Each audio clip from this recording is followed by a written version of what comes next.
आज हम inverse trigonometric function 12th के सेकंड चैप्टर की बात करेंगे। इनवर्स ट्रिग्नोमेट्रिक फंक्शन को समझने से पहले हमें थोड़ा सा ट्रिग्नोमेट्री देखनी है कि ट्रिग्नोमेट्री में जैसे हम ट्रिग्नोमेट्री में डोमेन और रेंज देखते हैं कि किस डोमेन पर ट्रिग्नोमेट्री वर्क कर रही है, किस रेंज पर वर्क कर रही है। सबसे पहले हम एक छोटा सा ट्रिग्नोमेट्री का चार्ट बना लेते हैं।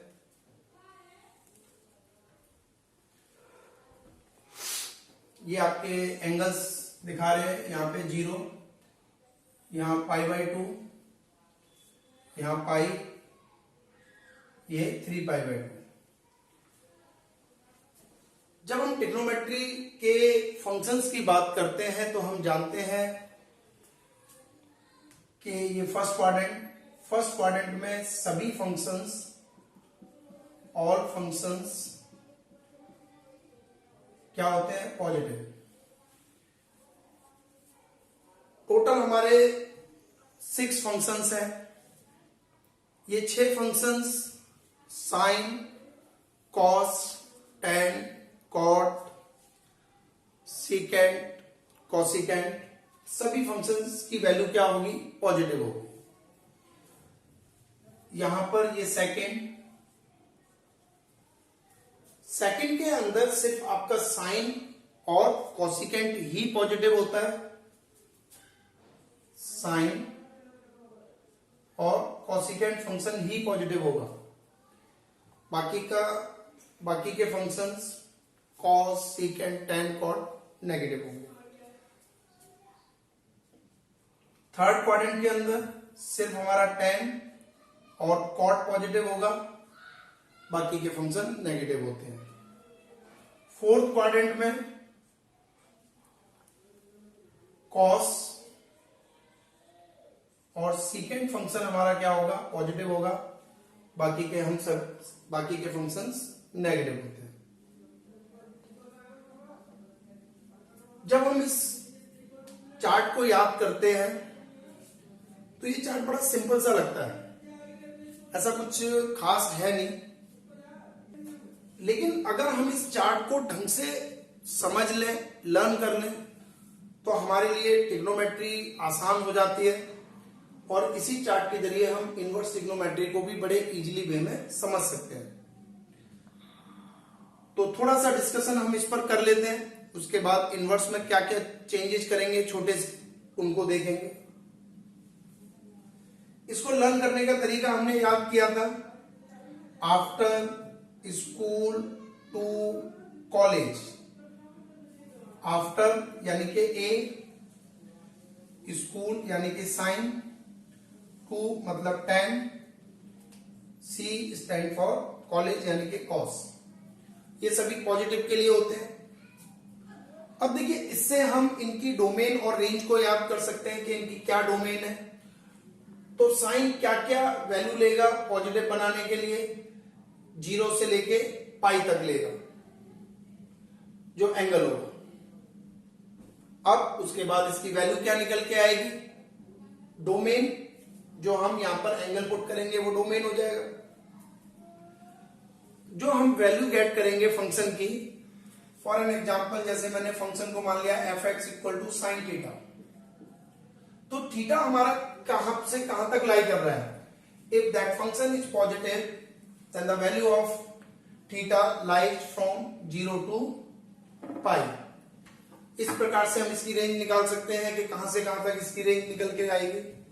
तो ये ट्रिग्नोमेट्रिक चीजें ट्रिग्नोमेट्रिक चार्ट आपने पढ़ा हुआ है। अभी हम इस पर अब डिस्कशन करने वाले हैं, इसको इनवर्स में कैसे करें। तो इनवर्स में एक छोटी सी चीज हम देखते हैं कि मान लीजिए मैंने लिखा y = sin x। तो अब मैं करूंगा क्या?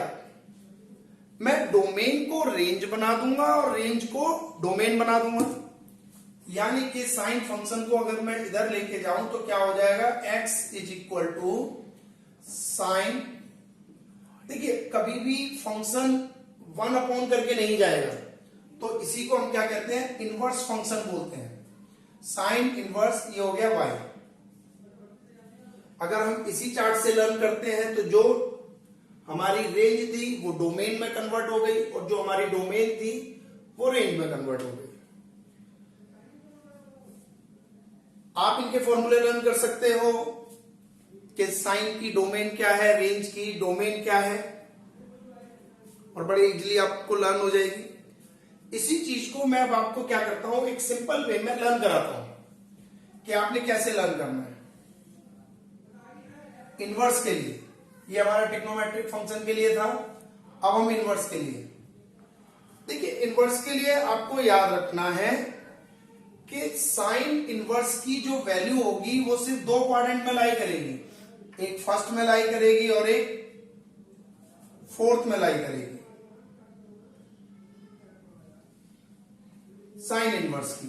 तो साइन इनवर्स की जो आपकी वैल्यू है वो कहां से कहां लाई करेगी, ये 0 हो गया, ये π/2 हो गया। देखो हम नीचे की तरफ चल रहे हैं तो इसको -π/2 लिखेंगे। यहां पर हमारी कौन सी वैल्यू लाई करेगी, साइन इनवर्स।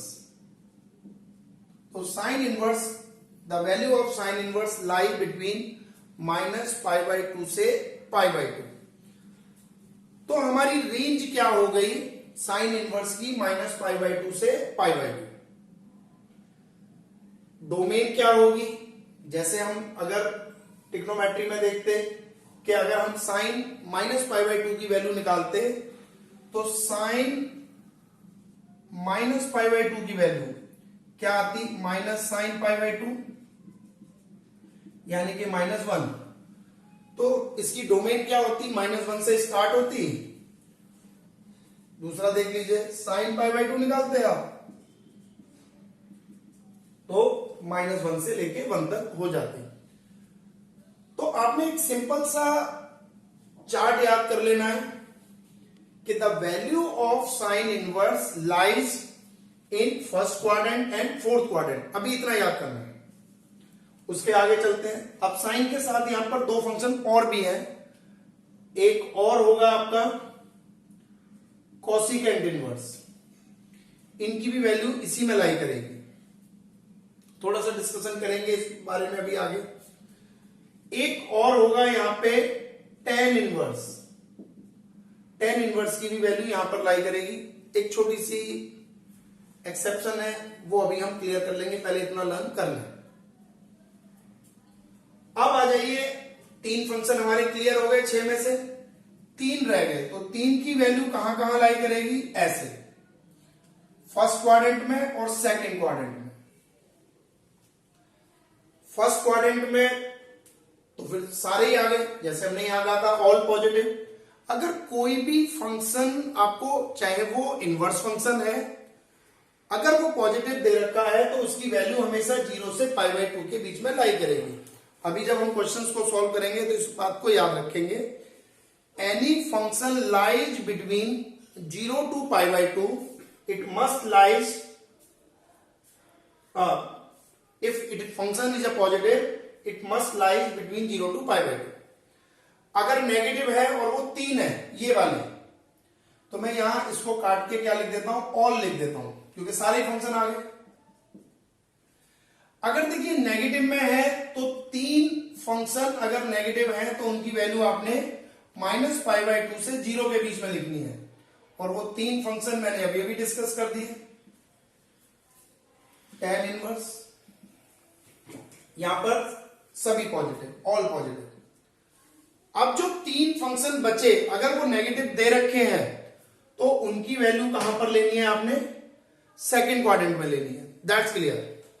तो सेकंड क्वाड्रेंट में क्या क्या बच गए आपके, कॉस इनवर्स बच गया, एक आपका सीकेंट इनवर्स बच गया और एक आपका कॉट इनवर्स बच गया।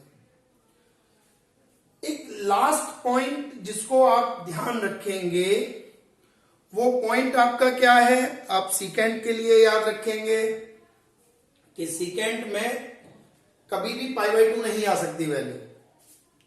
क्यों नहीं आ सकती, क्योंकि कॉस को याद करो, कॉस π/2 0 होता है, तो सीकेंट क्या हो जाएगा, देखिए ये आ रहा है ना, कॉस सीकेंट के अंदर π/2 भी आ रहा है, कॉस के अंदर π/2, तो आपको कॉस के अंदर तो π/2 आ जाएगा, लेकिन सीकेंट के अंदर π/2 नहीं आएगा क्योंकि फंक्शन क्या हो गया, अनडिफाइन हो गया।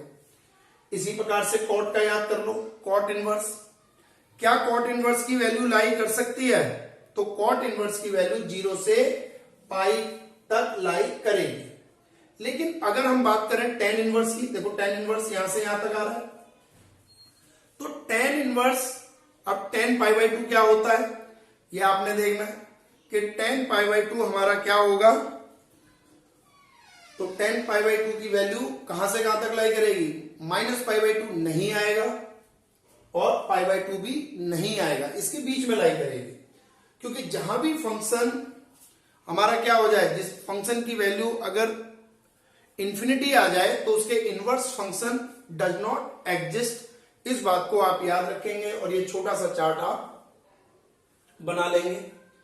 दोबारा से मैं इस चार्ट को रिपीट करता हूं, इसको रिमूव करता हूं, इसको आप समझिए। तो इसको समराइज मैं दोबारा कर देता हूं। देखिए, अगर आपको कोई भी क्वेश्चन सॉल्व करना है और उसकी वैल्यू पॉजिटिव है तो हमेशा वैल्यू लाई करेगी 0 से पाई बाई 2 के बीच में। अगर साइन, कोसिकेंट, टेन नेगेटिव दे रखे हैं तो उनकी वैल्यू लाई करेगी फोर्थ क्वाड्रेंट में। अगर कॉस, सीकेंट, कॉट नेगेटिव दे रखे हैं तो उनकी वैल्यू लाई करेगी सेकेंड क्वाड्रेंट में। अब हम क्या करते हैं, एक एग्जांपल ले लेते हैं एनसीईआरटी से ही। Find the principal value of, आपको क्वेश्चन दिया गया, find the principal value of sine inverse 1/√2। ये आपका पहला एग्जांपल ले रहे हैं। Find the principal value of sine inverse 1/√2। एक दो क्वेश्चंस को ढंग से समझ लीजिए कि करना कैसे है। अगर आप वो कर पाएंगे तो फिर हम फास्ट कर सकते हैं।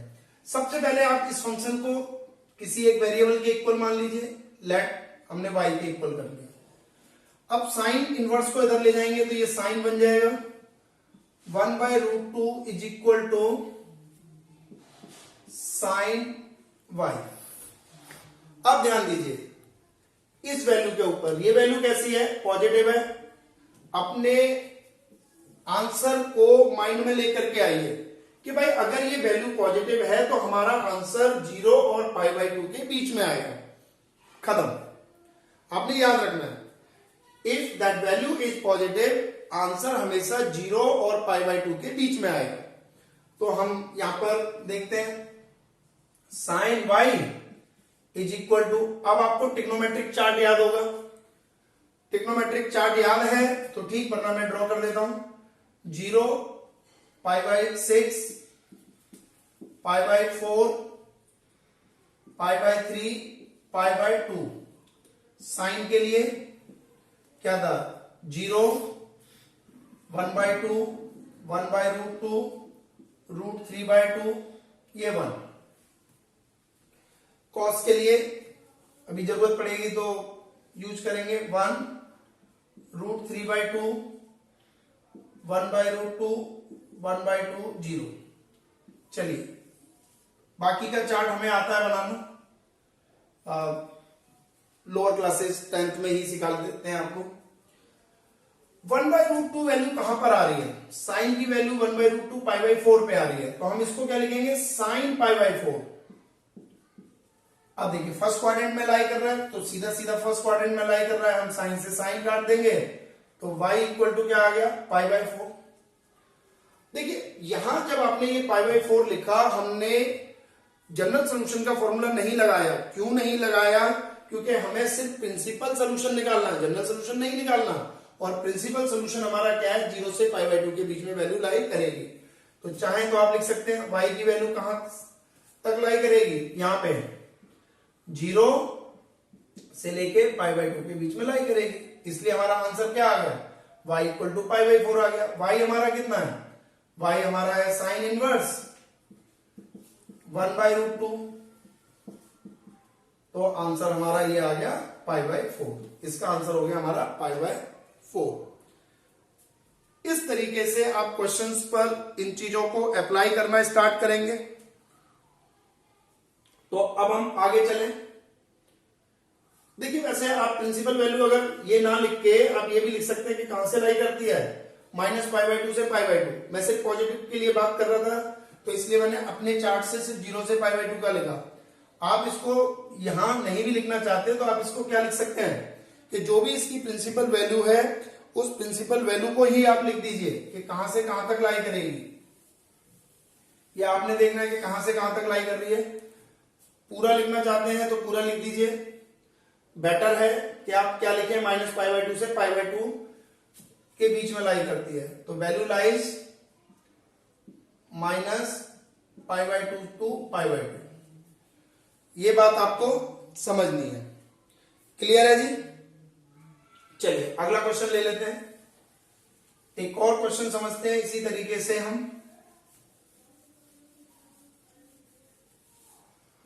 अब हम दूसरा एग्जांपल ले लेते हैं। Find the principal value of cot inverse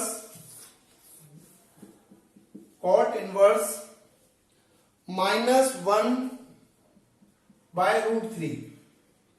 ये हमने दूसरा एनसीईआरटी का एग्जांपल है, उसी को ले लिया। फिर से हम क्या करते हैं, लेट कर लेते हैं इसको। Let cot inverse -1/√3 equal to y। cot को हम इधर लेके जाते हैं तो क्या हो जाएगा, 1/√3 is equal to cot y। अब आपने फिर से सोचना है कि 1/√3 वैल्यू कहां पर होती है। अगर देखिए आपको डायरेक्टली याद है कि cot के अंदर 1/√3 इस पर है तो ठीक, वरना आप अपनी ट्रिग्नोमेट्रिक टेबल दोबारा से ड्रॉ कर लो। 0, π/6, π/4, π/3, π/2, इतनी टेबल से हमारा काम चल जाएगा, तो हम सिर्फ इतना ही ड्रॉ करेंगे।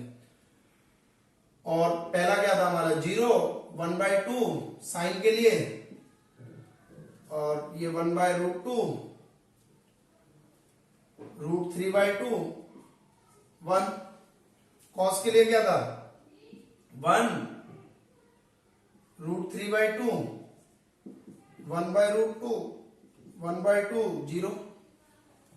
tan का क्या था, इनको डिवाइड कर दो, 0 डिवाइडेड बाई 1 0 आ गया। ये डिवाइड कर दिया तो 2 से 2 कैंसिल, 1/√3 आ गया। ये कैंसिल होके 1 आ गया, ये √3 आ गया, ये नॉट डिफाइन आ गया। हमें चाहिए cot, तो cot में इसका उल्टा कर दो, क्या आ गया, नॉट डिफाइन आ गया। ये √3 आ गया, ये 1, ये 1/√3 और 0। अब देखिए इसको कैसे अप्लाई करेंगे, इसको समझिए। इसको आप कैसे अप्लाई करेंगे, इसको देखिए। cot y ऐसे ही लिख लो, -1/√3, माइनस ये वाला यही छोड़ दिया। 1/√3 वैल्यू कहां पर है, तो 1/√3 वैल्यू cot के अंदर यहां पर है और किस पे है, π/6 पे। तो हम इसको लिख देंगे cot π/3, सॉरी कहां पर है, cot π/3 पे, ये लिख दिया। अब अगर हम अपने ट्रिग्नोमेट्रिक चार्ट को देखें तो यहां पर तो सभी पॉजिटिव थे, ऑल पॉजिटिव, लेकिन यहां पर हमारा cot कैसा था, cot यहां पर नेगेटिव था। तो ये नेगेटिव साइन है, नेगेटिव करने के लिए हमें सेकंड क्वाड्रेंट के अंदर मूव करना पड़ेगा। तो फर्स्ट क्वाड्रेंट में हमारा थीटा होता था, तो सेकंड क्वाड्रेंट में मूवमेंट कैसे होती थी, पाई माइनस थीटा। तो अब आप इसको क्या लिखेंगे, cot y equal to cot pi minus π/3, ये हो जाएगा। तो cot y इक्वल टू क्या आ गया, cot, इसको सॉल्व कर दो, कितना हो गया 2π/3, y से y कैंसिल, क्या आ गया 2π/3। अब आपको फॉर्मूला याद रखना है कि वैल्यू कहां से कहां तक लाई करती है cot की। तो आपको याद रखना है cot की वैल्यू लाई कहां से कहां तक करती है, इट लाइज 0 to π, ये इसमें लाई कर रहा है। अब y कितना था हमारा, cot इनवर्स -1/√3, तो आंसर क्या आ गया 2π/3, ये आपका आंसर आ गया। इस तरीके से आप इनवर्स ट्रिग्नोमेट्री के क्वेश्चंस को सॉल्व करना स्टार्ट कर देंगे। आगे लेते हैं हम। अब देखिए हम क्वेश्चन सॉल्व करते हैं। इसको ड्रॉ कर लीजिए, इसको बड़े इजीली आप सॉल्व करना स्टार्ट करेंगे। अब हम पहला क्वेश्चन लेते हैं, देखते जाते हैं कैसे क्या है।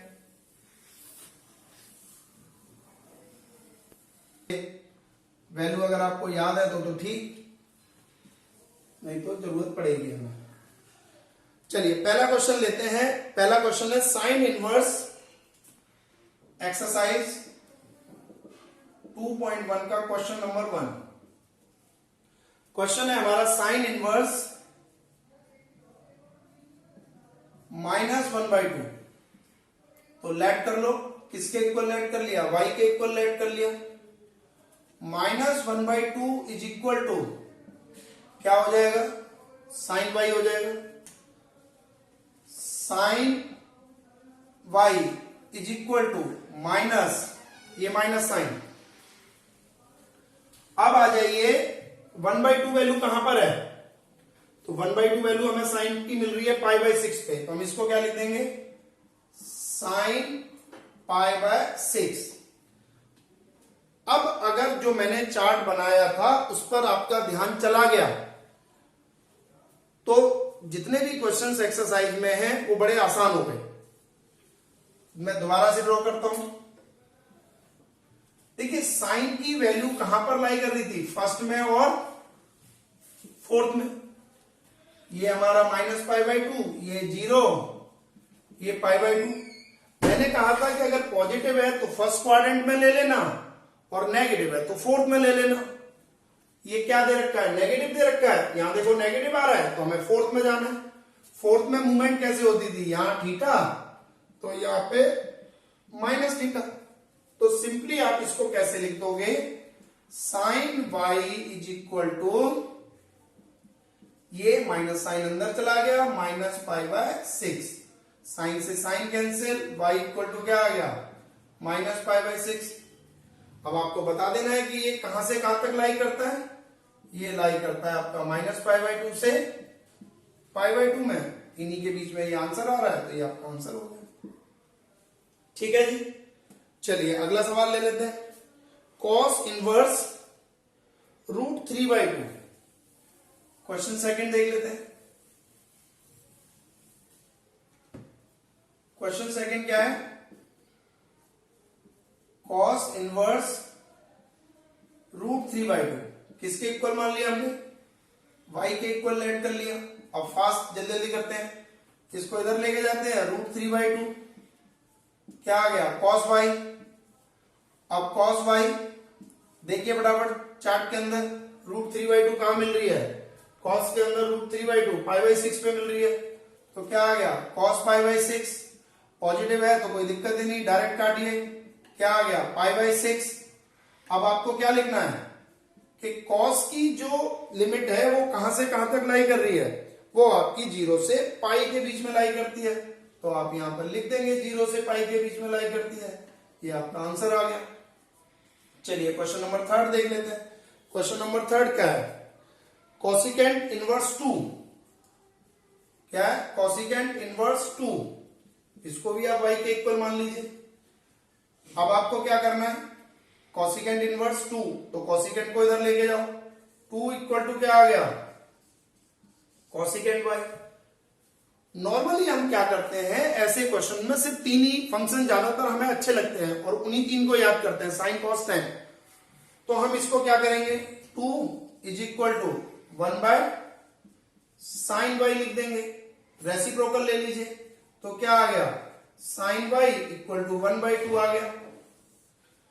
अब 1/2 कहां पर लाई कर रहा है, देख लीजिए जरा, sin y इक्वल टू 1/2 लाई कहां पे कर रहा है, π/6 पे, साइन π/6, साइन से साइन कैंसिल, क्या आ गया, π/6 आ गया। π/6 कहां पर लाई कर रहा है, देखिए उसी की रेंज में लाई कर रहा है। रेंज क्या थी साइन की, -π/2 से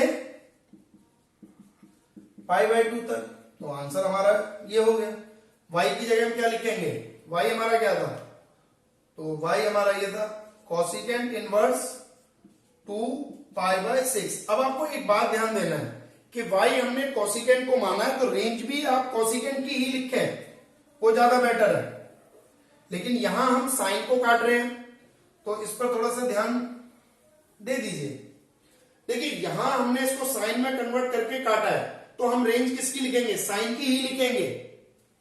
तो हमारा साइन की रेंज क्या है, फिर से साइन की रेंज हमारी क्या थी, -π/2 से π/2 ही थी, तो इसलिए हमने इसको लिख दिया।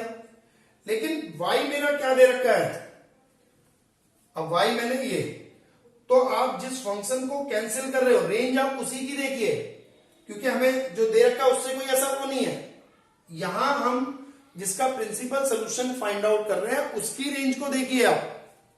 y हमारा क्या है, कॉसिकेंट इनवर्स 2 इक्वल टू क्या आ गया, कॉसिकेंट इनवर्स 2 π/6 आ गया। एक और चीज आप इसमें कर सकते हैं, वो क्या है, वो भी देख लीजिए। भाई क्वेश्चन हमने यहीं से देख लिया, हमने क्या लिख लिया, cosecant y equal to 2, change ही नहीं करा। अगर चेंज नहीं करा तब भी आपने क्या देखना है कि कॉसिकेंट की वैल्यू कहां पर है, कॉसिकेंट y इक्वल टू 2 कहां पर लाई करेगा, हम जानते हैं उल्टा कर देंगे, ठीक है, आगे टेबल बनाएंगे तो π/6 पर ही आएगा। तो हम इसको क्या लिखेंगे, कॉसिकेंट π/6 लिखेंगे, कॉसिकेंट से कॉसिकेंट तो π/6। अब आपकी जो वैल्यू है वो कहां पर लाई करेगी, देखिए कॉसिकेंट से कॉसिकेंट कैंसिल किया है आपने, तो आपने रेंज भी किसकी लिखनी है, कॉसिकेंट की लिखनी है। और कॉसिकेंट की रेंज क्या है, -π/2 से π/2 एक्सेप्ट 0, क्योंकि इसमें हम क्या नहीं ले सकते, 0 नहीं ले सकते, क्योंकि कॉसिकेंट अगर 0 हो जाए तो साइन 0 कितना होता है, 0, तो कॉसिकेंट क्या हो जाएगा, नॉट डिफाइंड। तो यहां पर ऐसे हो जाएगा, अगर आप कॉसिकेंट से कॉसिकेंट काट रहे हैं प्रिंसिपल सोल्यूशन में, तो आपने रेंज उसी की लिखनी है। अब y आपका क्या हो गया, कॉसिकेंट इनवर्स कितना था, 2 विच इज इक्वल टू π/6, ये आंसर आ गया। आंसर आप दोनों के इसमें क्या देख रहे हो, सेम ही आ रहा है, लेकिन इस बात पर आप इस स्टेप पर थोड़ा सा ध्यान देंगे कि आप इसको कैसे लिखेंगे। That's clear. अगला क्वेश्चन ले लेते हैं। चौथा क्वेश्चन है आपका tan इनवर्स -√3। चलिए जी, अब ये मैं रफ कर देता हूं, तो नेक्स्ट क्वेश्चन देख लेते हैं।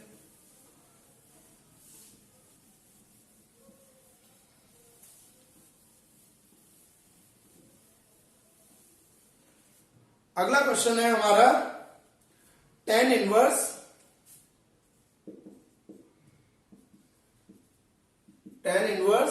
-√3 इक्वल टू y। इजी है, बिल्कुल आसानी से आप कर लेंगे। एक और मैं करके दिखा देता हूं आपके लिए, tan y माइनस √3 वैल्यू कहां पर होती है, tan π/3 पे, तो ये हो गया tan π/3। अब कौन से क्वाड्रेंट में नेगेटिव होता है, जो मैंने सिखाया इनवर्स वाला, ये फर्स्ट ये फोर्थ, तो कहां पर लाई करेगा, फोर्थ में। फोर्थ में जाने के लिए क्या लिखेंगे आप, tan -π/3, ठीक है जी, tan से tan काट दीजिए, क्या हो जाएगा -π/3। लेकिन कहां पर लाई करेगी tan की वैल्यू, तो आपको याद रखना है tan की वैल्यू लाई करती है आपकी -π/2 से π/2 पे। y आपका क्या है, tan इनवर्स -√3, आंसर आ गया आपका। इस तरीके से आप क्वेश्चंस को सॉल्व कर सकते हैं। 5th क्वेश्चन 6th क्वेश्चन आप ट्राई करिएगा। चलिए आगे देख लेते हैं। 7th 8th 9th 10th कुछ इसी तरीके के हैं जिनको आप ट्राई करेंगे। अभी मैं आपको अब एक और क्वेश्चन दिखाता हूं, उसको देखिए जरा। क्वेश्चन नंबर 11 देखते हैं। क्वेश्चन नंबर 11 क्या कह रहा है, क्वेश्चन नंबर 11 कह रहा है tan inverse 1 plus cos inverse -1/2 plus sin inverse 1/2। Sine inverse 1/2। इसको y1 लेट कर लेंगे, इसको y2 लेट कर लेंगे, इसको y3 लेट कर लेंगे, आंसर निकाल के जोड़ देंगे, बिल्कुल सिंपल जैसे अब तक करें। इसको आप डायरेक्टली भी कर सकते हैं। डायरेक्टली कैसे करेंगे वो देखिए। tan इनवर्स, अब 1 वैल्यू कहां पर होती है? tan के अंदर जो इनवर्स फंक्शन है उसी को देखना है, तो कहां पर होती है? tan π/4 में। पॉजिटिव है तो फर्स्ट क्वाड्रेंट आएगा, नो डाउट। cos इनवर्स, अब cos की वैल्यू 1/2 कहां पर होती है? तो π/3 पर होती है, लेकिन ये नेगेटिव है, तो नेगेटिव का मतलब सेकंड क्वाड्रेंट हो गया, और सेकंड क्वाड्रेंट का मतलब क्या हो गया? पाई माइनस थीटा, थीटा हमारा क्या था? π/3 प्लस साइन इनवर्स, फिर से पॉजिटिव है तो फर्स्ट क्वाड्रेंट में 1/2 कहां पर होती है? π/6 पे, तो आप क्या लिख देंगे? साइन π/6, इस तरीके से। अब देखिए tan इनवर्स से ये tan इनवर्स और tan कैंसिल हो गया, क्या आ गया? π/4 प्लस ये कैंसिल हो गया, ये कितना हो गया? सॉल्व कर दीजिए, 2π/3 प्लस साइन इनवर्स से साइन कैंसिल हो गया, क्या बचा? π/6। अब आप क्या कर लेंगे? इनका एलसीएम ले लेंगे। एलसीएम क्या आएगा? 12 एलसीएम आ गया, ये 3π प्लस 8π प्लस 2π, इनको एडअप कर दीजिए, कितना आ गया? 13π/12। तो आप डायरेक्टली भी इनको सॉल्व कर सकते हैं, y1 y2 y3 लेट करके सॉल्व कर दीजिए, या फिर आप क्या करिए, इनमें डायरेक्टली वैल्यू पुट कर दीजिए। एक और क्वेश्चन देख लेते हैं, क्वेश्चन नंबर 12। क्वेश्चन नंबर 12 देख लेते हैं जी क्या है। क्वेश्चन 12 कह रहा है cos इनवर्स 1/2,